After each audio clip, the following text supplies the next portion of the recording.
En fait, j'en reviens pas du nombre de mecs qui ne comprennent pas qu'ils peuvent effectivement payer le resto sans que la meuf derrière ne leur soit redevable de rien.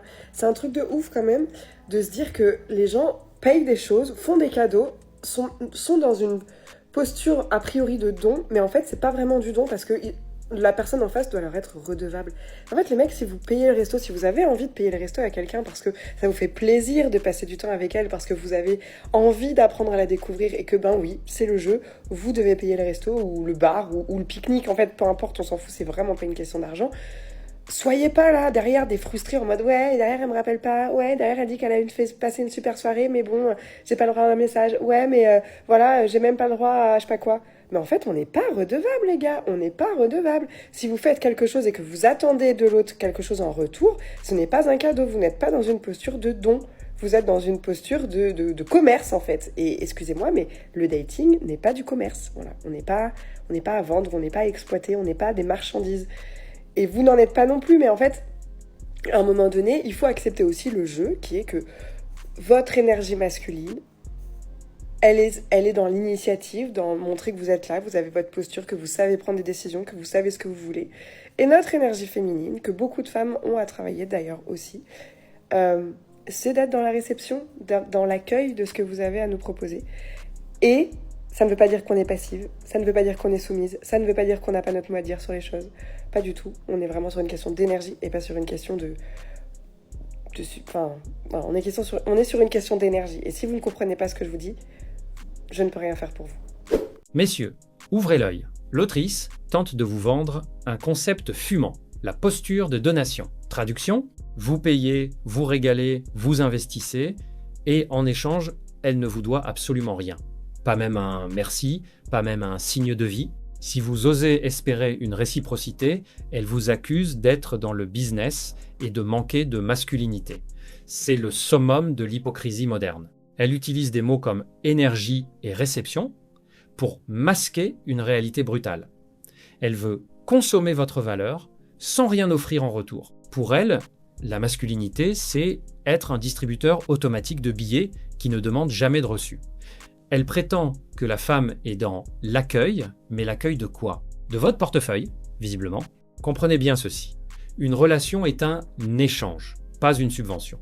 Un homme qui donne avec plaisir mérite une femme qui reçoit avec honneur et reconnaissance. L'ingratitude n'est pas une énergie féminine, c'est un manque d'éducation et de respect. Celle qui vous dit qu'elle ne vous doit rien après que vous ayez tout donné, vous annonce simplement qu'elle n'a aucune valeur à vous apporter. Messieurs, ne tombez pas dans le piège de ces théories spirituelles de comptoir. La générosité est une vertu, mais elle doit être rencontrée par la gratitude. Si elle se contente de recevoir sans jamais donner, elle n'est pas une reine. C'est une cliente qui a oublié de payer. Gardez votre énergie et votre argent pour celles qui comprennent que le respect est la seule monnaie qui compte. Tracez votre route. Il y a des mecs dans la rue qui m'abordent à base de « Hey, t'as pas Snap, ma beauté ?» Alors que Brian m'écrit « Salut, je t'ai trouvée mignonne. Et ne sachant pas si tu as déjà quelqu'un dans ta vie, je tente ma chance. Sinon, moi, c'est Brian. Et je suis le technicien qui fait des travaux dans le parking. Donc si tu veux me contacter, 06... Non mais attendez, remettons à la mode ce genre de comportement, s'il vous plaît. J'ai trouvé ce petit mot sur ma moto. C'est trop mignon. » Messieurs, observez bien ce manège. L'autrice s'amuse à comparer deux hommes, celui qu'il a abordé directement dans la rue et celui plus humble qui lui a laissé un message romantique alors qu'il travaillait dans un parking. Pour elle, ce n'est qu'un jeu, une comparaison de style pour alimenter ses réseaux. Elle expose l'audace de l'un et la vulnérabilité de l'autre, comme si elle jugeait une performance artistique. C'est le visage du narcissisme moderne. Peu importe que l'homme soit courageux dans la rue ou sincère dans son travail au parking, il finit par devenir un simple contenu pour sa story. Elle pèse le romantisme de l'ouvrier face à l'assurance du dragueur, mais au fond, elle ne cherche que la validation. Elle veut montrer au monde qu'elle est désirée par tous les profils, du travailleur manuel au séducteur urbain. Comprenez bien ceci. Un homme qui laisse un message poli ou qui aborde avec respect ne mérite pas d'être transformé en sujet de sondage sur TikTok. L'autrice traite ses interactions comme des trophées. Elle s'interroge sur lequel choisir, mais la réalité est qu'elle ne choisit personne. Elle consomme l'attention qu'on lui porte pour nourrir son ego. Messieurs, ne soyez pas les figurants de ces mises en scène.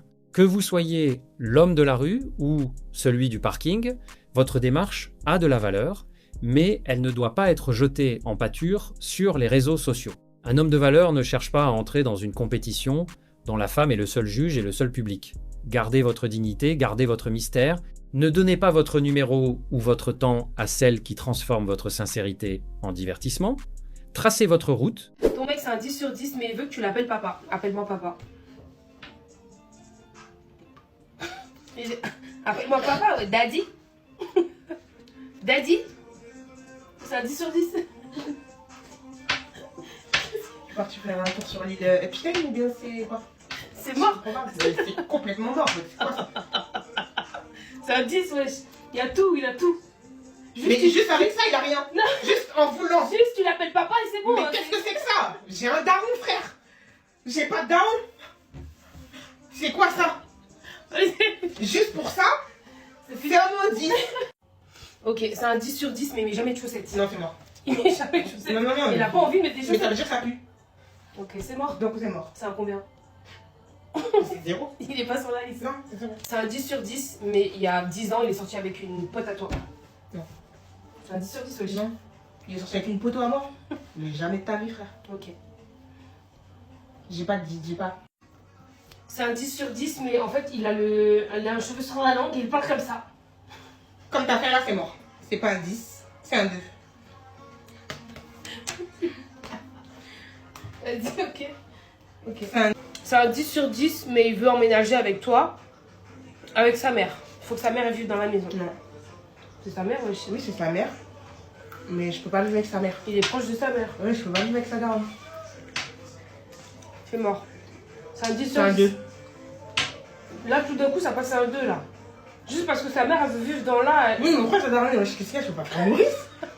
Je peux pas garder sa daronne, frère. Sa daronne, elle taffe? Elle taffe pas? Non. Ah là ça se transforme en moins 2. C'est mort, c'est fini. Terminé. Terminado. Attends, pour quelle raison sa daronne, Elle veut être là, c'est son Non, fils. c'est mort, c'est mort, c'est mort. Alors là, c'est même pas genre en mode elle est malade ou quoi que ce soit, c'est mort. C'est son fils, wesh. Et c'est son fils. Ben, elle a qu'à se marier avec. Ok. Et toi? Moi, ça me dérange pas. Non, je suis mort. Non, je mens pas. Non, tu mens. Ça, je suis mort. Non, ça, je mens pas. Genre, sa mère, elle veut être là tout le temps? Oui. Tu prends.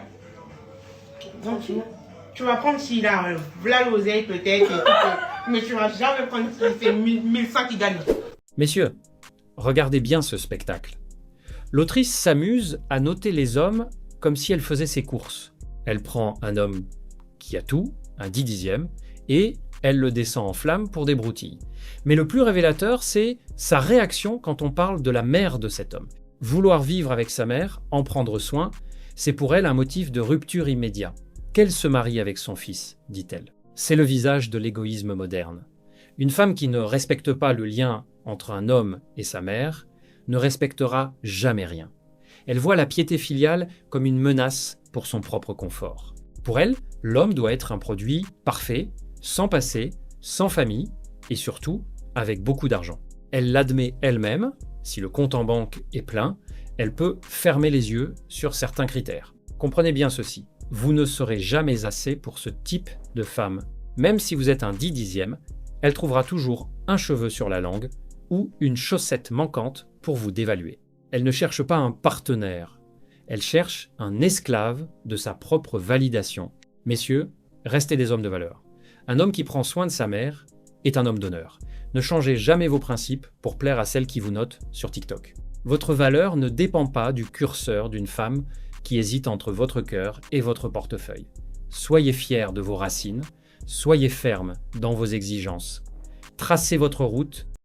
Non, peut-être c'est la fièvre, peut-être c'est ma grippe qui vraiment a des conséquences assez actives sur mon cerveau, peut-être c'est moi j'ai pas compris, peut-être. Non, parce que moi j'étais encore restée au divorce de Demdem et Gims. Voilà. Donc soudain on a dû faire avec Antonella, tu vois. On commençait presque à s'y habituer, que là ce soir, à la Fashion Week ou Met Gala, je sais pas il y a quoi ce soir là, qui nous ramène une nouvelle femme. Moi quand j'ai vu cette belle brune, parce qu'on va pas se mentir, en plus elles sont toutes belles. putain, il fait chier. On peut même pas ragoter à dire ah elle est moche, et alors je préférais l'autre. Ouais, elles sont toutes belles, elles sont toutes belles.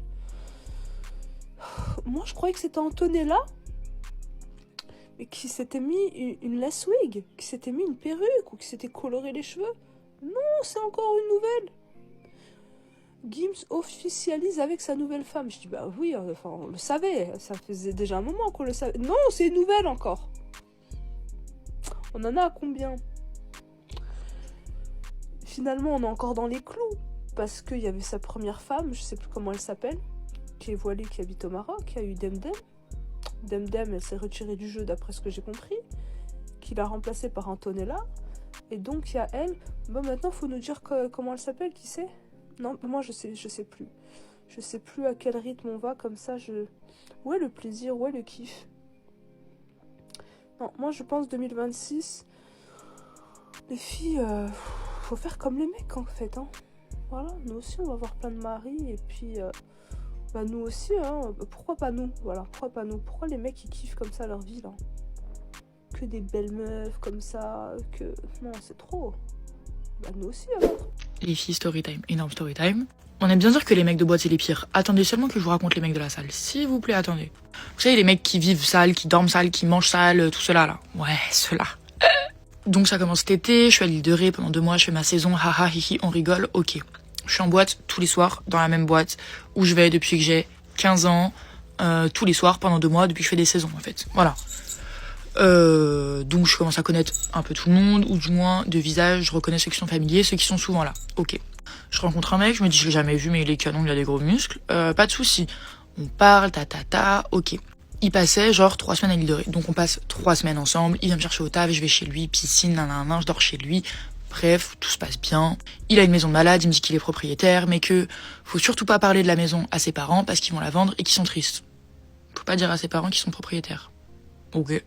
Déjà bizarre. Moi, je mets une story de lui dans cette baraque. J'ai une pote qui répond à ma story qui dit c'est la maison de mon oncle. Ah bon? Ah bon?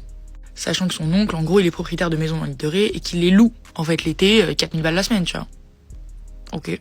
Donc lui qui me disait c'est ma maison, je viens depuis que je suis petit, je vais à la Pergo tous les étés, donc dans la boîte tous les étés. Pour ça, je t'ai jamais vu, en fait. Tu es un gros menteur. Donc je le confronte avec le message. Il me dit non, mais je t'ai jamais dit que j'étais propriétaire. J'en parle à ma pote qui était avec nous 24/24. Si, elle a entendu 25 fois aussi qu'il était propriétaire, tout comme moi. Bref, mytho numéro 1. Mytho numéro 2. Il apprend que je suis sur les réseaux et en gros l'année d'avant il habitait à Bordeaux. Donc il me dit, parce que du coup c'est un mec de la salle, ouais quand j'habitais à Bordeaux je m'entraînais grave avec tout ce qui est moi c'est Mike et tout, c'était grave mes potes mais ils m'ont fait grave des coups de vis, non. J'envoie un message à Mike, tu connais un tel? Non je connais pas un tel, c'est qui? Voilà, deuxième mytho. Pourquoi faire? On sait pas. Mais bon le mec avait l'air piqué, un soir il y a un pote à lui qui me drague dans la boîte parce que lui n'est pas là. Je lui dis, il va embrouiller son pote à base de ouais, pour une fois, qu'il y a une meuf que je kiffe bien, tout ça, toi tu vas la draguer, t'es sérieux? Il s'embrouille de malade avec son pote. Voilà. Donc, est-ce qu'il paraît, le mec me kiffe bien, sauf qu'en septembre, il part 1 an en Australie. Il me dit, moi, de toute façon, j'ai assez profité entre mes 15, 16 et mes 20 ans, je peux tenir 1 mois en Australie sans parler à une meuf, genre je peux rester fidèle à toi pendant 1 an, même si on se voit pas. Tiens, moi j'avais pas envie de ça, je sais pas pourquoi il me dit ça, mais il me dit ça. Ok. Il part de l'île de Ré, il va au Canada avec ses parents, il revient à Paris, comme moi je reviens à Paris. Et on a prévu de se voir le jour où il revient à Paris, parce que pendant 2 semaines au Canada, il était en mode « Tu me manques trop, j'ai trop envie de te voir, j'ai trop hâte de te voir, ta. » Ah oui, pouce, dans la catégorie mytho, il me disait « Non, je suis pas piqué. Bouton dans le dos, la clope est allumée en 30 secondes. Mago, t'es piqué. T'es cache piqué. » Bref, du coup, il revient à Paris, mais on a prévu de se voir le midi, au resto. Au final, il peut pas, il annule, il décale dans l'après-midi. Il peut pas, il annule, il décale dans l'après-midi. Il a annulé 4 fois, il a décalé 4 fois, on s'est jamais vu de la journée, voilà, y a pas de souci. Le soir, je l'embrouille, je lui dis « Ouais, tu joues à quoi ?» Ma pote, la pote avec qui j'étais tout l'été, apprend ça, elle l'embrouille. Ouais, qu'est-ce qu'elle a passé la journée toute seule dans Paris, t'es sérieux? Bon, j'étais avec des potes dans Paris, en fait, ouais. Mais voilà, elle l'embrouille. Parce qu'en fait, c'était un gros mytho, on le savait. Déjà, c'est un gros clochard. Et en plus, il permet de mettre des plans. Mais y a pas de souci, Mago. Y a pas de souci. Donc, de ça, j'arrête de lui parler. Ok. 3 semaines après, y a une meuf qui commente un TikTok à moi que j'ai fait dans l'été quand j'étais chez lui, en disant, c'est pas la chambre de Mago, comment tu sais?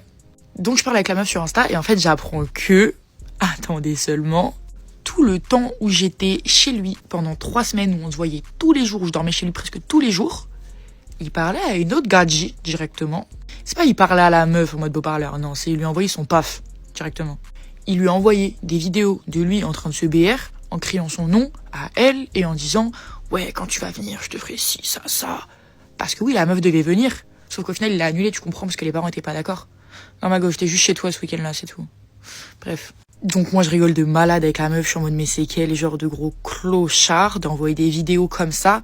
Je vous jure, le fait qu'il envoie ces vidéos-là me choque plus que le fait qu'il parle à une autre meuf en même temps qu'à moi, genre. Bref. Donc avec la meuf, on s'abonne l'une à l'autre sur les réseaux, et quand il le voit, je pense qu'il l'a vu, il m'a bloqué. De partout, il m'a bloqué, voilà, y a pas de souci. Mais donc bref, tout ça pour vous dire que les hommes de la salle sont des plus gros vicieux et en plus ils sont idiots. Parce que la meuf, elle me disait, ouais, dès que je commentais ses TikTok, il supprimait les commentaires ou il y répondait pas en mode j'étais une fan. Mago. Déjà, on était deux. Je pense qu'on était plus que deux. Je pense que son pack, il a tourné de malade. Bref, voilà, n'écoutez jamais un homme. Ne croyez jamais un homme. C'est pour aller pour faire quoi? Messieurs, écoutez bien ce récit, car il nous montre l'envers du décor de la séduction m'as-tu vu. L'autrice nous raconte comment elle s'est fait piéger par un homme musclé à l'île de Ré. Elle a passé 3 semaines à profiter de sa villa, de sa piscine et de son statut supposé pour finalement découvrir que tout était faux. Elle crie au scandale, mais posez-vous la question, qu'est-ce qui l'a attiré chez lui au départ? Ce n'était ni son intelligence, ni ses valeurs, mais ses biceps et son compte en banque imaginaire. C'est l'histoire d'une femme qui a voulu jouer dans la cour des grands sans en avoir les codes. Elle fréquente les mêmes clubs depuis l'adolescence et s'étonne de ne tomber que sur des mythos. Elle a validé cet homme uniquement sur des critères superficiels et aujourd'hui elle s'indigne qu'il ait utilisé la même superficialité pour la séduire. C'est l'arroseuse arrosée. Elle finit par s'allier avec une autre femme pour se moquer de lui sur les réseaux. C'est la réaction classique de l'ego qui refuse d'admettre qu'il a été naïf. Elle veut nous faire croire qu'elle est au-dessus de ça, alors qu'elle a passé son été à traquer la vérité sur un homme qu'elle ne connaissait pas. Elle a cherché le raccourci vers la belle vie et elle a trouvé un cul-de-sac. Messieurs, ne soyez pas impressionnés par ces story times. Une femme qui choisit ses partenaires sur la taille de leurs bras ou la marque de leur voiture finira toujours par être déçue. La vraie valeur ne s'affiche pas en story Instagram. Restez authentique, bâtissez votre propre empire et laissez les chasseuses de villas s'épuiser dans leurs propres pièges. La dignité ne s'achète pas, elle se cultive. Tracez votre route. Il y a un mec qui s'est fait voiler sa copine le jour de la Saint-Valentin. Yeah. Why, bro? You can't sue my girl, bro. It's Valentine's Day, bro. You can't sue my girl. Come on, man. You're a good guy. I know you're a good guy. Past Valentine's Day was No, yesterday. but like the kindness of your heart, bro. Waouh! You're a good guy. I know you're a good guy. Brother, 18 minutes ago Valentine's Day ended, so you're gonna have to fuck off. I'm good. Bro, come, dude, 1 year, bro. Why is this guy begging me? Come on, man. 1 year. 1 year. That's literally the lamest shit ever. I know, yeah. 1 year, man. That's pretty lame. So lame. Bro, that's why I can't even believe how retarded the average man is. C'est à ce type d'événement qu'on fait référence, les gars, quand on dit dehors, c'est chaud.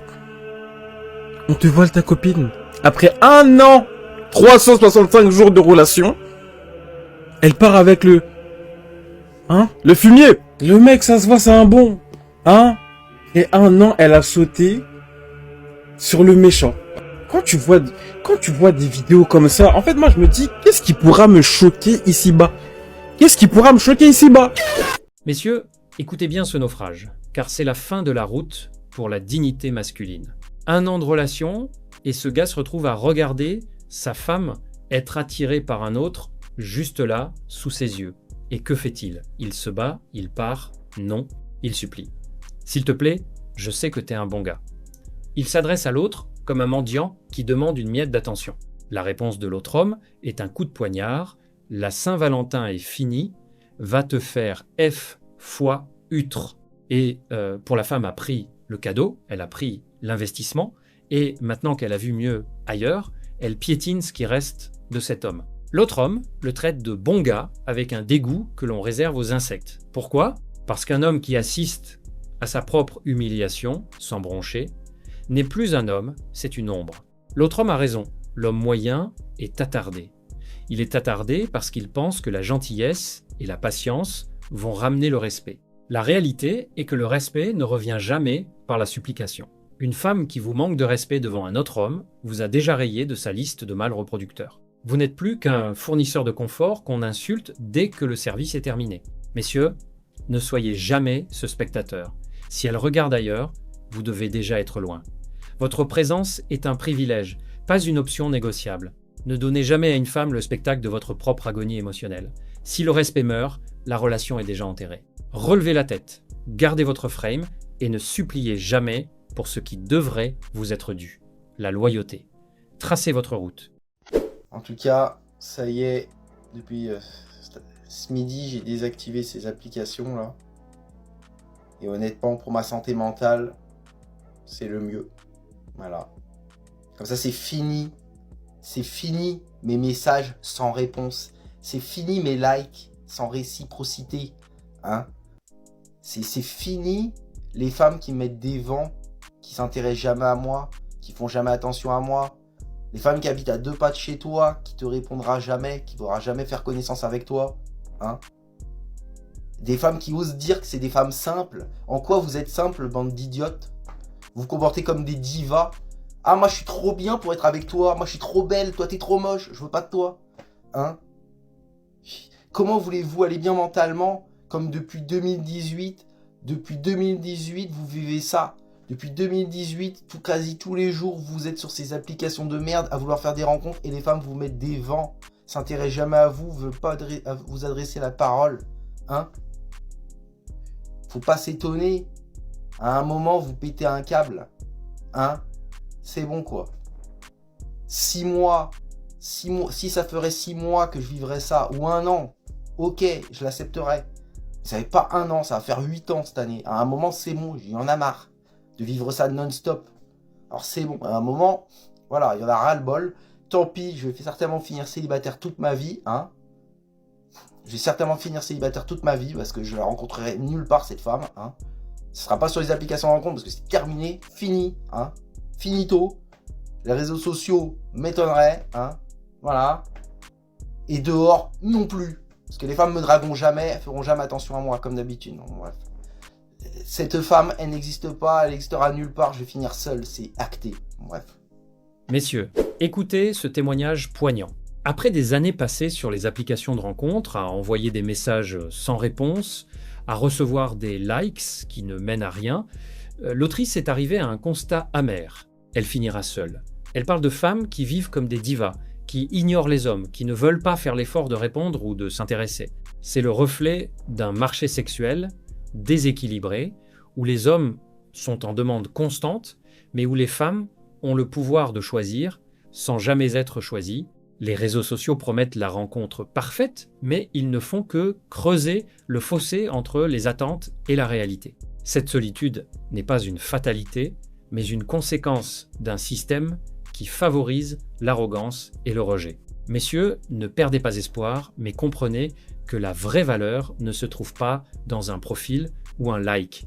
Elle se construit dans la vie réelle, dans la confiance en soi et dans la capacité à tracer sa propre route loin des illusions numériques. Tracez votre route,